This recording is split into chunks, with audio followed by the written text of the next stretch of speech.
everyone, my name is Katrina Torrijos and I am the Adobe Creative Cloud Express evangelist, and welcome to another episode of What's New, a series on YouTube where we talk all about the latest features in Creative Cloud Express. Today we're going to talk about branding and how to make a brand kit in Creative Cloud Express. If you have logos, colors, and fonts that you use for your brand, or things that you like to regularly use in your personal projects, then making a brand kit will help you quickly access those things while working on a project. Alright, so here is how to quickly set up your brand kit. So we are in the Creative Cloud Express homepage. So all you have to do is go to the Brands tab, and if you've never made a brand before, it's going to prompt you to add your logo, pick a color, and choose a font to get started with building out the brand kit. Alright, so first we're going to upload a logo, so all you have to do is just click this box right here. So next we're going to pick a color for our brand kit.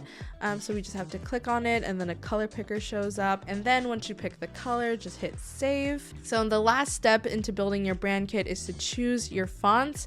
So you just have to click on this box. You can upload your own custom fonts or you can choose from the ones here. So as you can see over here, there's a preview of what the branding will look like. So if you need to switch out any of the colors or the fonts or even the logo, you can see what it's going to look like here. So once you're happy with the brand kit, then you hit next, and then you have to create a brand name. All right, so we've made our first brand and it actually prompts me to add another brand. And if you didn't know, Creative Cloud Express allows you to create an unlimited amount of brand kits. So this is perfect for freelancers or anyone who has to manage multiple brands at a time. And then as you can see, you can add more logos, more colors, and more fonts. And then it also has these presets. So if you're on Creative Cloud Express page or video, you can actually change how these look. All right, friends, so that's all I have for you today in this episode of What's New in Creative Cloud Express.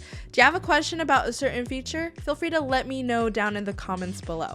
And also, don't forget to subscribe to this channel to stay up to date on the latest news with Creative Cloud Express. Thank you so much for watching, and I will see you in the next episode.